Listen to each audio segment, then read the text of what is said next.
Okay, moving on to Buffy Season 3, and I'm tempted to say that this is actually my favorite season of the show thus far, because I feel like this season, did so much better with, stuff that, the past seasons did, because, I complained in season 2 that there wasn't, an overall villain for this season. Well, this time there was, even though the build-up was kind of slow, and the mayor's subordinates, I don't totally feel like they were that great. Like that Mr. Trick, I don't know, just something about that character rubbed me the wrong way. I really don't know what the deal with that was, yeah. So that was a pleasant change, even though all the supporting villains were good, and I'd say that they were a step up from Season 2 in terms of variety. Maybe not so much in men-ish, but you gotta remember that they were marketing Spike to be, even though we should, be nervous about him, at the same time, we like him. Yeah, and I'm bummed that he didn't appear more in this season, yeah.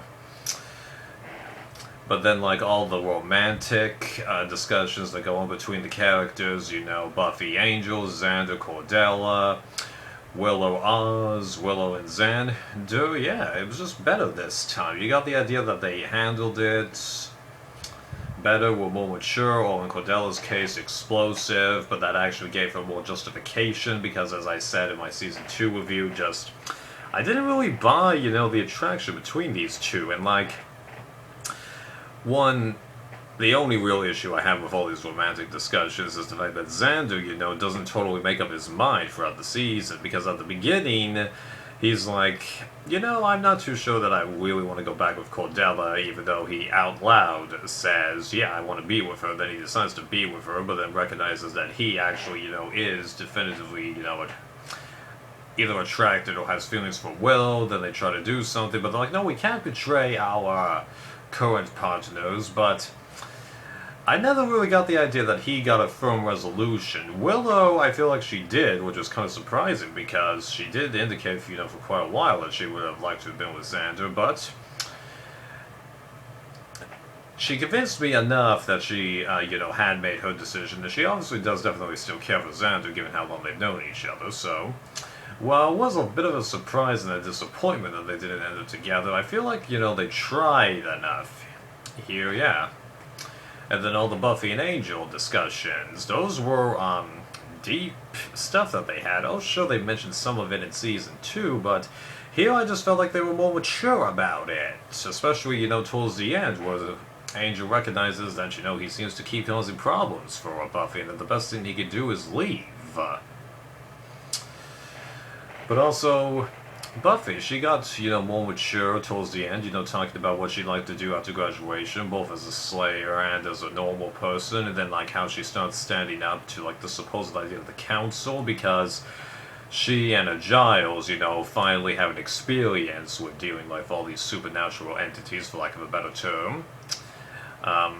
They recognize, you can't totally do things by the books, you gotta do what's needed in order to make things work, whereas Wesley, inexperienced, totally nervous by the book. Yeah. I don't totally like that character, it has just a wimp there. Every time on there, I'm just like, wimp, idiot. Just, ay. But there's a possibility they could bring him back, I don't know. Because I've got, several seasons of this show and Angel to, view, because yeah, I'm definitely going to be watching Angel, because I wasn't too sure if I wanted to originally, but then I learned that Cordelia goes over to that show, so I'm like, okay, I'm sold, I'm definitely watching it, yeah.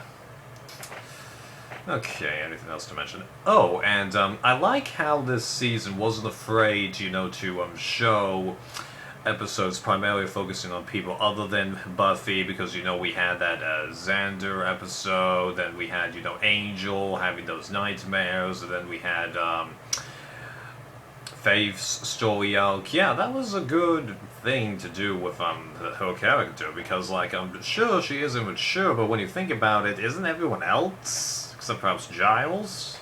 Yeah, so yeah, I don't totally blame her personality for that, and it was nice to have a Slayer with more personality, unlike Kendra. Yeah, I did not like Kendra, hey? And I'll admit, Faith. Hey, I got a thing for brunettes, okay? Come on. But also, like, how she also helped cause, friction with the main cast, sleeping with Xander, trying, Buffy's sense of morality, and just all the stuff that she did. That was interesting, but also towards the end, you begin to realize that, despite the fact that she is with the bad guys, Buffy, she mentions that, I just don't want to kill her, although she did try to when, Angel had to die, but she was responsible for putting Angel in that position, so that made sense. Like, that was a deep fight that they had. Like, I felt a little sad watching it. Well, not cry sad, but, depressed. That was some heavy moments, and when Buffy and Faith are talking in that dream sequence, where you kind of get the idea that in some way Buffy's lost her hate towards Faith, despite the fact that nothing really happened. That was touching. And I'm glad that they might not have killed her off, because I still feel like they left it anonymous as to whether or not she dies. I mean, like, sure, the doctors, established early on in the finale that it wasn't likely that she would survive, but the last scene, that she was with Buffy, yeah, if she had, died, I think that they would have shown it. That's just how I feel. Why would you leave a character's fate that anonymous and then keep the show going? Right. But yeah, she was a good addition. Right. And just, the way that the show played out, it was a real pleasant surprise. And like, sure, I've got nitpicks with it, such as that bad CGI from the Demon Snake, even though this was 20 years ago, so you kind of had to expect it. And then, like, the whole rally against all these demons and such, how did everybody, convince the school graduation class to do all that stuff? And then, like, and a Principal Snyder, whatever you want to call him, just like, dude, couldn't you get a freaking clue? Okay? And just, that was so stupid. Just like, so when he gets killed off, oh god, that was just great. Finally seeing him get killed off. Yeah, awesome. And then, the attraction between, Wesley and Cordelia, just, come on, really? Did it have to be that way? Although the fact that they both have an attraction to each other makes it more justified in my mind, because I do feel like this was better built up than Xander and Cordelia. Hey, sue me. Yeah. And I know that there's other dislikes that I have for it, but I'm honestly, forgetting them. Did I mention that I was disappointed that Spike only appeared for one episode? Yeah, that was disappointing. I would have liked to have seen more of him. Who knows? Maybe I will. Because, as I said, they're aiming to structure this character to where we like him, despite the fact that we should fear him, so, yeah. Alright, time to start off with Buffy Season 4 and Angel Season 1. See ya.